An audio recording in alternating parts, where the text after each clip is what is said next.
Hi everyone, I'm Kelsey from the University Library, and I'm here with Jennifer Masunaga from the University Library. Also, hello, my colleague. Hello. We're going to talk about her entry in our bibliography, and we'll get started. So first of all, tell us a little bit about yourself, like where you grew up, where you went to college, how you got into academia, all that good stuff. Sure. I'm actually from this area. I was raised in El Sereno.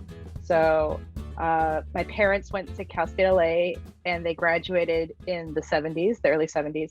Wow, So, your legacy. Yes, technically. But I went to college at Occidental College, which is still very close in Eagle Rock. I went there for my bachelor's in English and contemporary literature. And after that, I went straight to UCLA to get my master's in library science.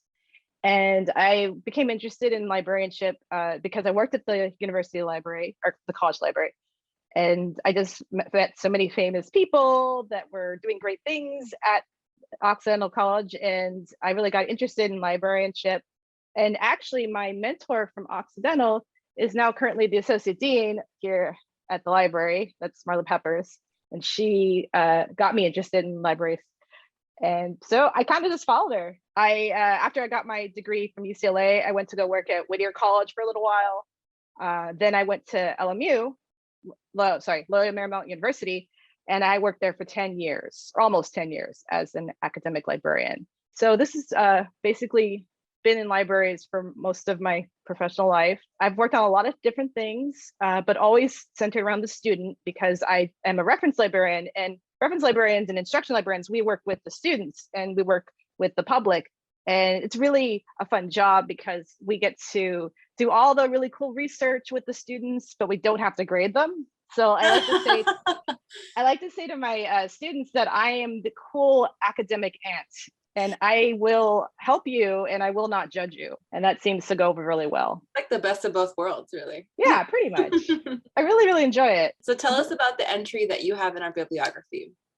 I actually have two. One of them it's about fake news. And it's actually not really a article, but it's a lesson plan that we designed after the Trump inauguration. And so if you remember back to that point in time, it was very much in the news and very much on everyone's minds about how fake news and misinformation was propagating online and how people were forwarding or repeating very obviously false information. And so that lesson plan was just an attempt to have students think about how they consume news. It's very much focused on how they curate their information, talking about information or bubbles or filter bubbles when you're searching for information online. And so it's very, very specific, and it's for people who are teaching students like librarians, because that was our target audience. That's a very niche audience, but it was really just trying to talk about how we could introduce concepts like healthy news, diet. How do you curate your own information to avoid bad information? The second entry is a little different, but they're kind of similar in theme. It was about how my colleagues at Loyola Marymount, we did some usability studies on our research guides for the library databases. Basically, you have a page where a student goes and they look at different databases that a library owns. From those descriptions, a student will pick which database they're going to use to do their research. We noticed that if a description was very long, like, very detailed, so stuff that academics and librarians would want to know, like how many journals are indexed in this thing? Is there full text? Is it covering the disciplines I'm interested in? If it was too complicated, the students didn't click on it.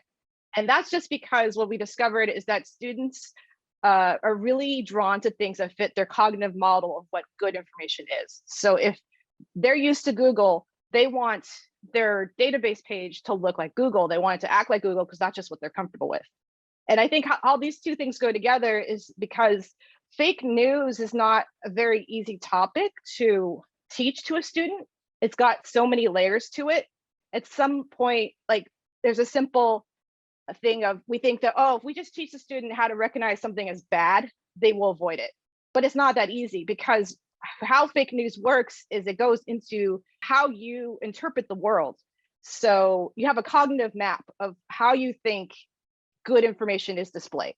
And if the article matches that model of what you think good is, like has the qualities of it's from an EDU account, it has the word journal in it, it looks a certain way, then your brain thinks this is good. And it doesn't take the time to evaluate the information for what it is. In the same way that a student might skip a very lengthy description of an academic database because they're not reading that, they're just looking for keywords that match what they want. So in that article, we did some usability studies where we made shorter descriptions of a database, really, really short. And they would just have keywords the students were looking for. It would have to say full text, peer reviewed, and the subject. And we even broke it down to say this database has these subjects, this database has full text. And then if it was like 2 lines, minimum maybe 100 words. And that got the students to click on it, and they were more likely to complete activities that we gave them by using that very short description. So these two things work together, because if you just tell a student to have this checklist and say, this is bad information if it hits these 5 things, like, you want to make sure the author is a real person, you want to make sure that there's no ads, you want to make sure that it's from EDU. If you just give the student the checklist, they will interpret that and they shortcut it in their head. So if a really good fake news or misinformation article has those very superficial categories, the student's going to then think, okay, it matches what I've told myself is good news, and they will not read the content critically. It's just human nature. We don't turn on our critical brains right away. We usually are lured into a sense of security by how something looks, and then we turn on our critical minds. Fake news and misinformation is getting more and more elaborate. Deep fakes, or the ability to take someone's image and put their own words into their own mouths with special effects, basically. That is increasing dramatically, and it's getting better and better. And even if we think the information is obviously fake or flawed, because it looks so good, the brain is not ready to accept it as fake as it should be. A lot of the stuff I'm interested in is like, how do we teach students about misinformation? How do we talk about information? And how do we display information in a way that matches students' cognitive models of what good information is? And then what is good information? That's another topic of debate. The deep fakes are incredible.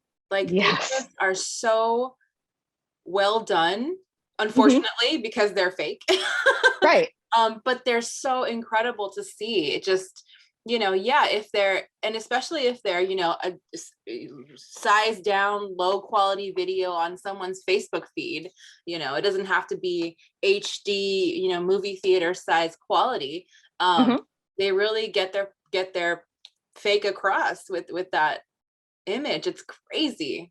Right. And you can put some out like crazy stuff in somebody's mouth, but if it looks real, your brain is primed to think it is. Yeah. It's really hard to critically analyze things when it's like tripping these things that are unconscious in our minds. Yeah. You mentioned in your research that you did some qualitative research, right? I did usability studies. Yeah. So usability studies. Yeah.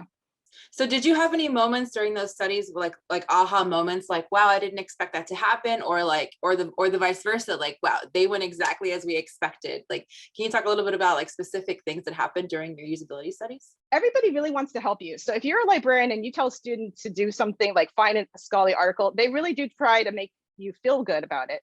And so I think they're very primed to tell you what you want to know. So if I asked somebody, I did another study years ago where I said, how do you do research? And I don't think that was a good question, because they were always saying, well, I go straight to the library and I use the library database. And I'm like, do you? They tell me what I want to hear. So I had to be very careful about that. And I didn't want to lead them.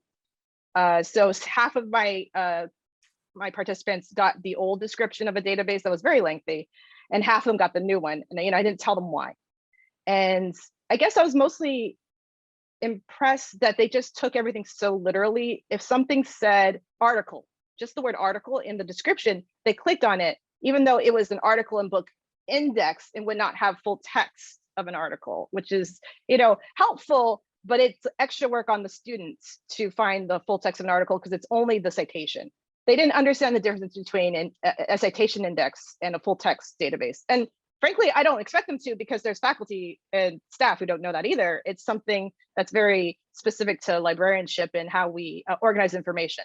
So, I mean, I've come to the conclusion that we really do organize information in a way that's not intuitive and is very hierarchical I and was gonna difficult for say, students. yeah, I was gonna say, aside from your research topic, it sounds like your research really got at the heart of like searching and researching in general, Mhm. not just with your topic. I'm sure you got like a lot of information and really interesting insight about how people research for things. Yeah, it's a start. It's because usability studies are just more for how does this website work, and they're not as rigorous as a quantitative or qualitative study can be. I mean, there's definitely a lot more to research in that respects, but as a librarian, I'm more practical and I'm trying to find ways to make things work right now. So that's really where my interests are, is seeing how we can improve a website to make it more searchable, easier to scan. And if anyone wants tips, basically make your website have as fewer words as possible, put your keywords in there, the things you want people to know. No one's going to read a long text these days. You really have to make it short and to the point if you're trying to be helpful. Images to a point are good, but endlessly scrolling is really annoying for folks. They really just want that information right there on the front at the very beginning. Why is continual research important in every field? Why is it important that we continue to always research and learn about topics?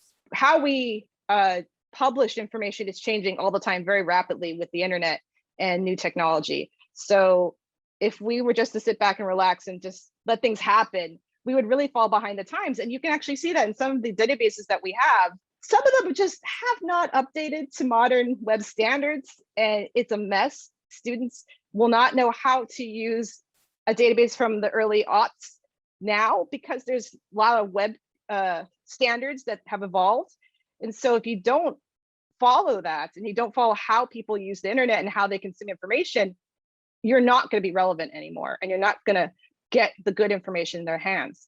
And I guess a lot of librarians may feel like, oh, you know what, we're not computer scientists, we're not coders, we should just let Google and these databases do what's best because they know how to program, they do usability studies.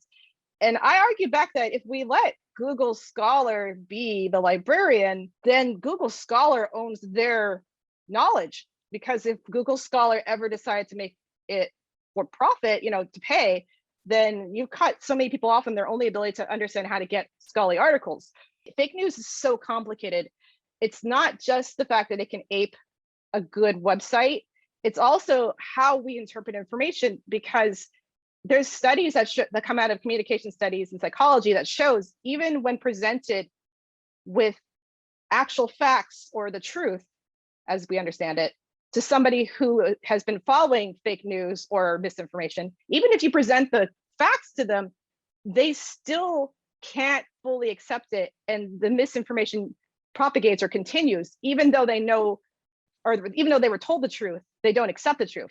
And that goes back to cognitive models. If the truth doesn't fit what you think the truth is, you psychologically cannot accept it. If we're going to have a society that is literate, information literate, we have to accept the fact that there's a lot of factors behaviorally, cognitively, and socially that prevent us from accepting certain truths. A librarian cannot make somebody information literate in one library instruction session. I can't just show up to your class, teach students about the databases, and then they know how to research.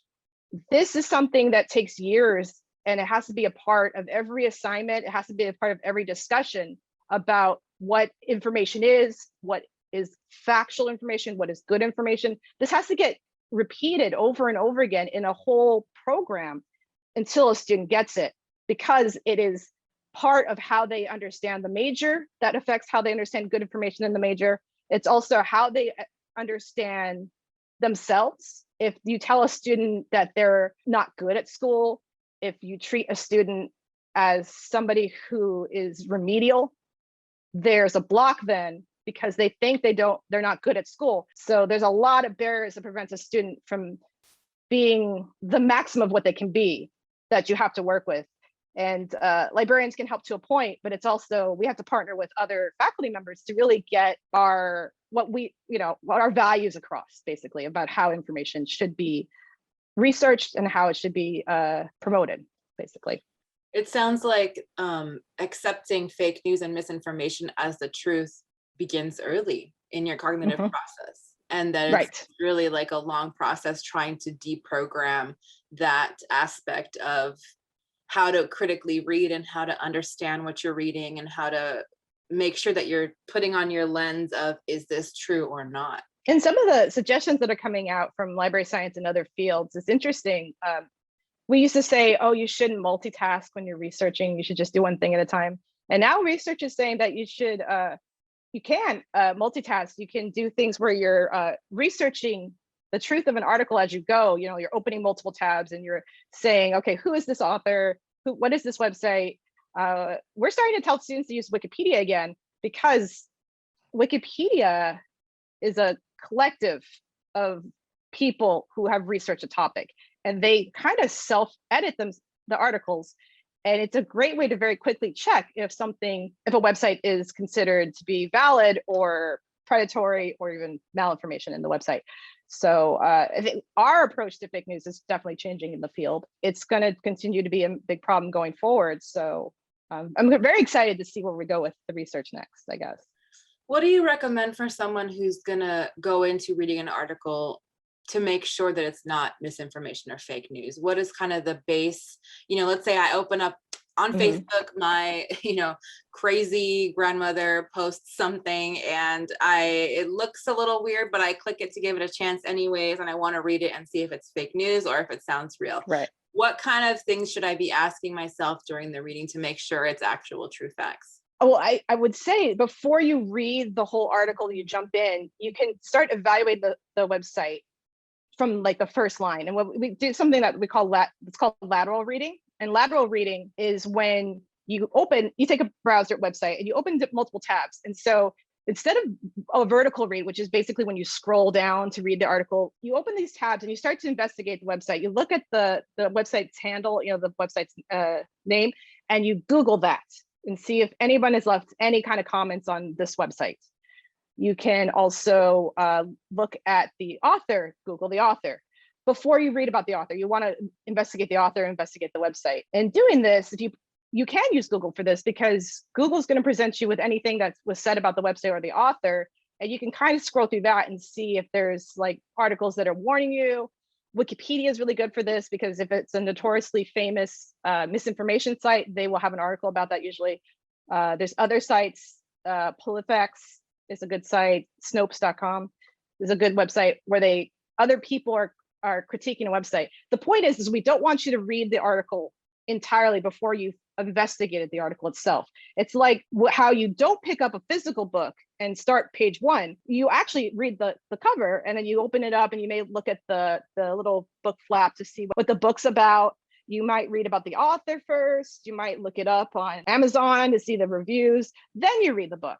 That's really what helps with fake news online, is that if you kind of are critical from the first start and you kind of investigate the website before you read the website, you do avoid getting caught into this is this information good or true or not thing, because you find out from step 1 by investigating with multiple tabs that the website has a bad reputation. So then you close it out with ever reading it. And then if you have family members who are pulled into this article, first off, you have to accept that even if you tell them the truth, they will not accept the truth. That's a very real possibility, just because that's how our brains work. I think we all have experience by this point in trying to communicate that to family members that are not willing to hear it. But if they are willing to listen to you, you could do the same thing with them, is where you open up, like share your browser with them and open up and do it tab by tab. Say, look, this site says this website is not very good information. This website says this author is also the CEO of the company, and don't you think there's a conflict of interest there? You can try to do that, and that might help. It is band-aids over wounds, though, giant wounds, because it's not enough. There's still the whole, like, if it matches your cognitive model of what the truth is or what your beliefs are, you're still going to be inclined to accept that. So there's just other things we have to do. Truthfully, the main solution for misinformation is information. We have to have people read more. We have to get students to be excited to read more. And that's really difficult, I know. But if they're not exposed to what academic articles are before the very first research assignment, they don't know how to use that information because it's the first time they're encountering it. And then you're asking them to incorporate it into a paper. And that's a lot. They need to start reading scholarly articles from day one, and they need to be taught how to read scholarly articles. And that's a whole nother topic about how do you read academic articles. And that's another way how fake news can proliferate in our field in academia, is that these predatory journals that get anything published, they use the same markers of quality that traditional academic journals use. And it's, you know, students are trained to just get the superficial information, read superficially, and they get that information. They assume it's correct because it matches those markers. So we have to teach them how to, you know, step by step, how do you read an article? How do you interpret information? What do you do with methodologies? What do you do with discussion? You know, every part that we take for granted in a scholarly article, we need to tell people what that does. We can't just assume that they're going to understand it when they first read it. So kind of pivoting here, thinking about your experience at Cal State LA. I know you're fairly new so far, but what do you like best about teaching at Cal State LA? What do you like about our students? What do you like about being with students or working with them? It's really surreal to be back because, like I said, my parents went to school here. I remember visiting the campus as a child, and it felt so big back then. And I really like this. I haven't taught a lot in person. I was hired in January 2020, and then we went home in March. But I thought the students are just so sweet, and they're so kind, and it's really fun to work with them. I really enjoy working with the students here. I think the mission of the school is just fantastic. I really love that that people in this campus are doing things for the community and giving back. There are so many projects I find out that are in my old neighborhood. I was like, I didn't know that was Cal State LA doing that.